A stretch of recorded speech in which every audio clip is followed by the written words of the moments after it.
Live from our 7 Tasmania studios, your nightly news with Kim Miller begins now. Good evening, everyone. A distraught mother has lifted the lid on the dangers of life on the job after her son came under attack while behind the wheel of a bus in Launceston. The union says it's just the latest in a string of antisocial behaviour targeting drivers, calling for safety measures to be ramped up immediately. A Friday night commute turned ugly. Bronnie's son allegedly punched, kicked and glassed by 2 teens he says he asked to get off his bus. He's traumatised. He is concerned for the welfare of the family because he knows we're traumatised.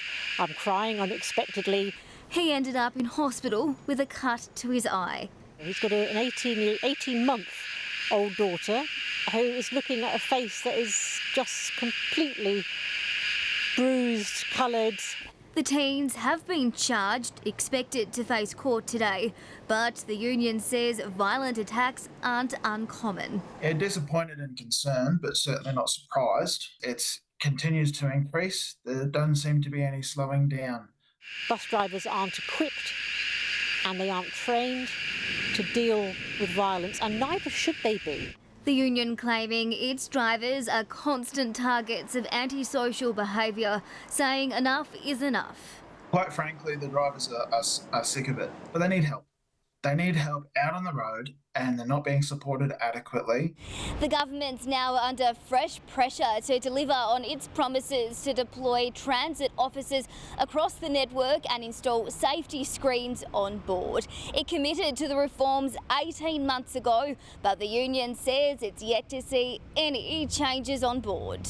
We are getting more transit officers and training. The extra screens and the transit officers is just an extra expense to the Tasmanian taxpayer, courtesy of this type of antisocial behaviour. So we need to see those as quickly as possible to then avoid similar instances.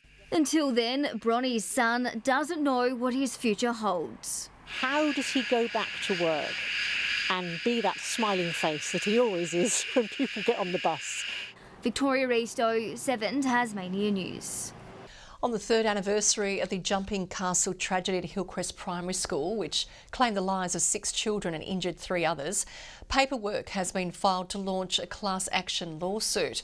It's open to families who were directly affected and others who witnessed the incident, seeking damages from the ride operator and the Tasmanian government. These families hope to achieve through this class action is some accountability for what happened on that day. Parents expect their kids to be safe when they drop them off at the school gate. The civil action will wait until after a coronial inquest and current criminal proceedings are finalised. A magistrate is expected to hand down his verdict in February after the ride operator pleaded not guilty to a health and safety charge. Ahead of a summer season that's set to sizzle, the Greens are putting pressure on the Liberals to implement urgent climate change measures, claiming the government's response to Deloitte's recent climate change risk assessment is more talk and no action. The government's response was appallingly weak. They had no response to the recommendations for urgent actions for the next 5 years, nothing concrete. But the state government is adamant it has appropriate measures in place. We are net zero as a state. Our hydro dams are providing us with renewable energy. The Liberals say the Greens should be working with all parties to provide sustainable solutions. Several Tasmanian GP clinics are getting a funding boost to train more doctors, but stakeholders are concerned about the budget spend on contract workers. The state government is also coming under fire by a key ally for racking up a hefty deficit in just the first quarter of the financial year. Alice Frampton co-runs a GP clinic in Howrah, and like many other centres, she's struggling to manage rising costs, putting on more doctors to meet demand and keep fees down. We're doing what we have to, and at the moment our patients pay significant out-of-pocket gaps so that we can be a sustainable general practice. Her site is one of 18 in Tasmania, getting a share of more than $1.7 million under a state and federal funded single employer model scheme to expand and train more GPs. It allows our GP registrars who are working in hospitals to actually go out and try GP practice. This is going to help us free up consulting room spaces for GPs to see patients, whilst creating new spaces for our team to collaborate. But the Health Workers Union is still at pains with staff shortages, taking issue with the more than $30 million budget blowout for health locums and agency nurses. It's wasted money by this government. The reality is if they just paid their own staff a bit more, they wouldn't need locums, they wouldn't need agency staff. And the fallout from Treasury's quarterly report from the weekend wasn't letting up. We have a state government that is sleepwalking over a cliff into a financial disaster. One of the Liberal Party's traditional allies says there's a glaring problem with the budget. The growing numbers of bureaucratic jobs behind the scenes is the problem that we have in our budget. The opposition also on the attack over the government's pathway to surplus. They've put us into this record deficit and debt situation and they don't have a plan to get Tasmania out of it. But the Health Minister is adamant they do. The Treasurer has made it very clear that he's on a pathway to surplus. Anthony Dodd, 7 Tasmania News. The Port of Burnie has been forced to close berth 5 because of damage caused by the research supply vessel Noyina. Tasport says it occurred on Saturday, with its teams working to remove the damaged fender. One vessel's arrival has been delayed as a result. Bad weather has hampered efforts, but the berth is expected to be operational by late tomorrow.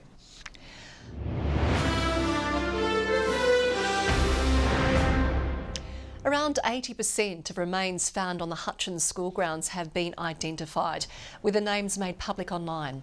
It comes after 2,000 bodies were dug up following the discovery of 2 graves during earthworks for a new school building in March. The majority of the remains will be reinterred at the Cornelian Bay Cemetery. Hobart Airport is gearing up for a busy travel period, with numbers expected to skyrocket as visitors fly in and people head interstate for Christmas. An extra 6 daily flights will be arriving throughout December and January. The festive season is officially taking off at our state's biggest airport. We're expecting 184,000 passengers over the Christmas period. December 23rd anticipated to be the busiest day, with around 11,000 passengers expected through the gates. Say, for example, on our busiest day we'll have 74 flights. And there's no slowing down come the new year.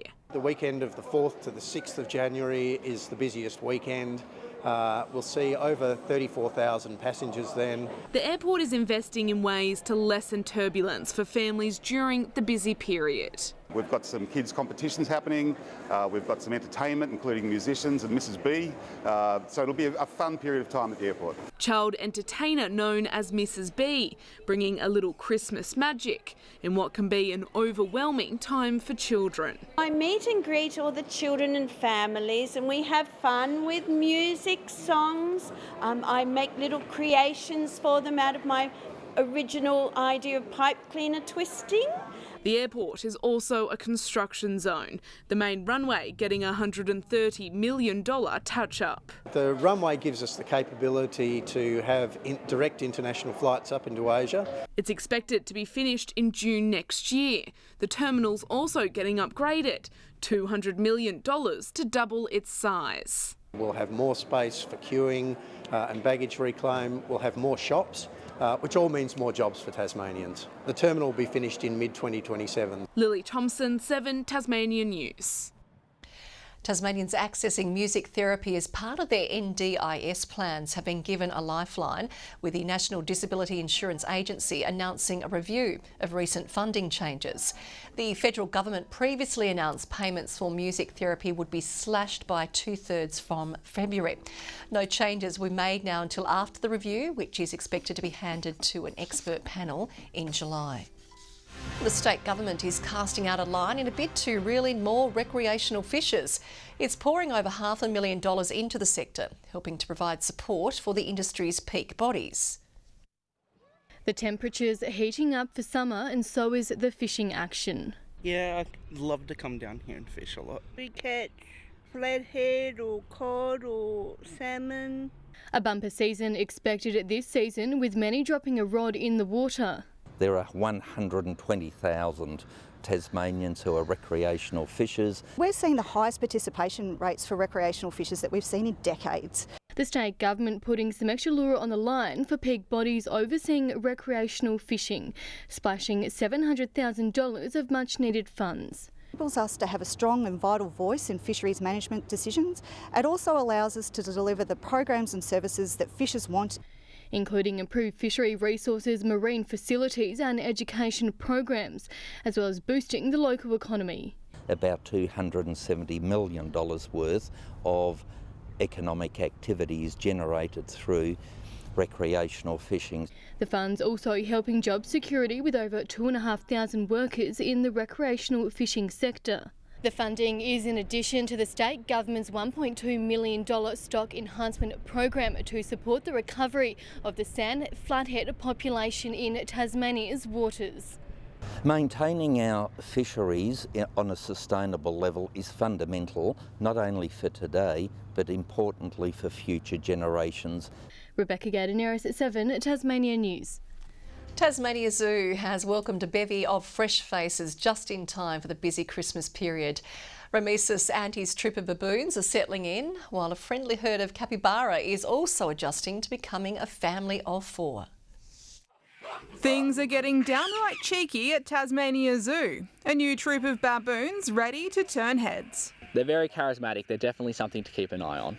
At 27 years old, Ramesis is thought to be the oldest of the species in Australia.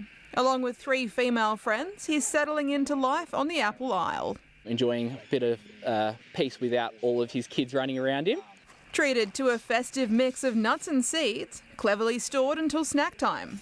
Collecting each tasty macadamia is serious business for the clever monkeys. They're kind of like little kids trying to get all the lollies in their mouth as soon as they can.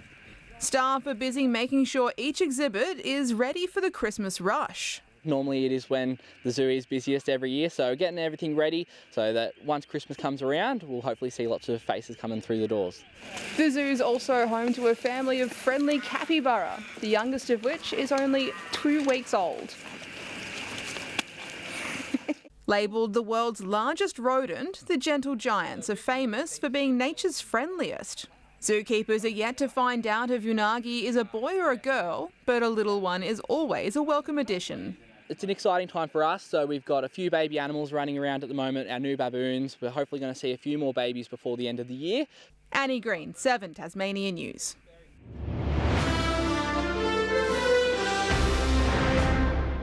The countdown is on to the Canes' Big Bash season opener against the Renegades in Geelong on Thursday night. But talk about last minute. The team will only meet West Indies in Port Shea Hope for the first time once they arrive in Melbourne.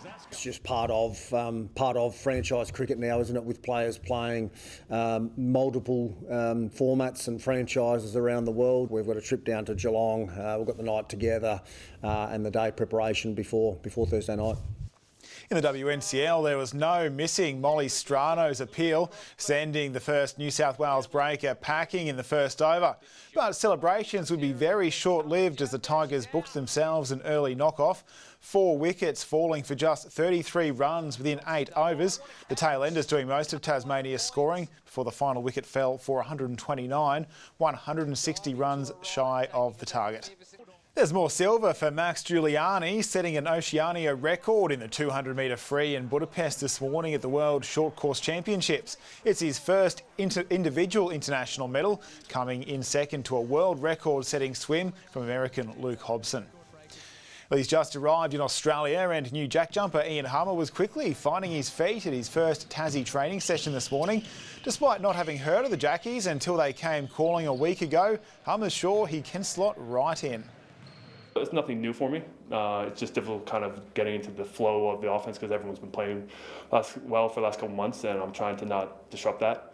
The hardest thing is like learn the plays because everyone knows the plays and they throw everything at you at once. He's of course replacing outgoing import Craig Sword after the club sensationally cut ties with him. These are obviously emotional for me because I've sat on that other side of the table when you've been released, but it was no reflection really of anything that he did here. He was great in his role. Hummer has some time to settle in. The Jackies don't play again until next Monday against Melbourne United. New Kookaburras coach Mark Hager has named his first squad ahead of the 2025 season. There's no Eddie Ockenden after his retirement a fortnight ago, but Hobart brothers Josh and Hayden Belts are in the 17-man senior team. Northwest grads teenager Ollie Stabbings and Tassie Tiger Jack Welsh are also named in an extended squad. Make sure that we've got that talent coming through and we can give them opportunity, and it may not be in the Kookaburras senior squad, but in the development group we can bring them along on the journey. Their season starts with the Pro League in February.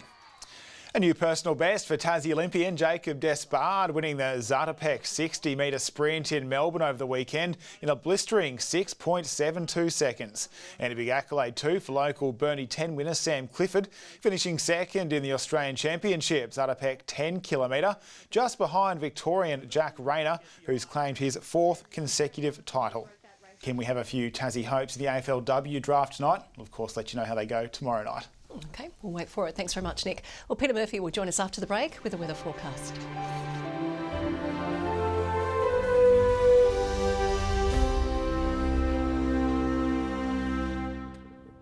Good evening. Well, it was some great beach weather for some today, as long as you kept the UV at bay. Hobart 32 degrees, 28 the high in Launceston, Devonport 25 and Burnie 21.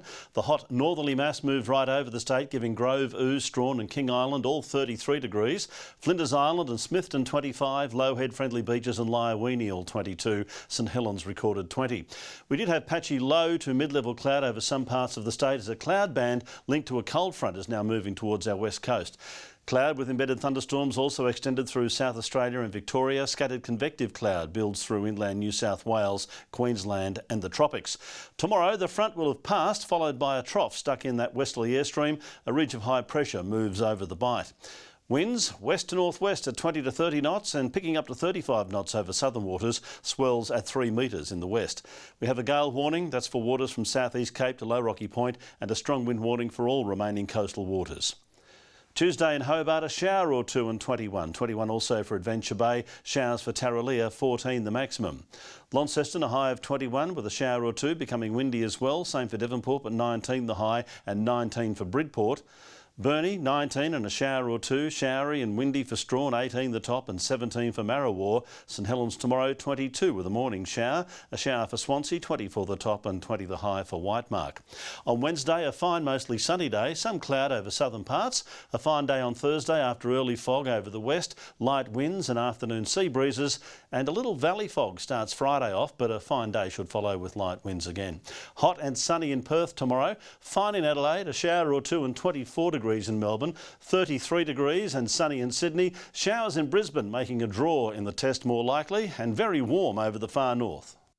That trough and the showers are starting to move across. 31 still in Hobart, 27 in Launceston, 21 right now in Devonport. I might pop out to Ranelagh tomorrow, Kim. I might see you from there, but who knows? Oh, I never know where you're going to be. And that is all your news for now. Enjoy your evening ahead. For now though, it's good night.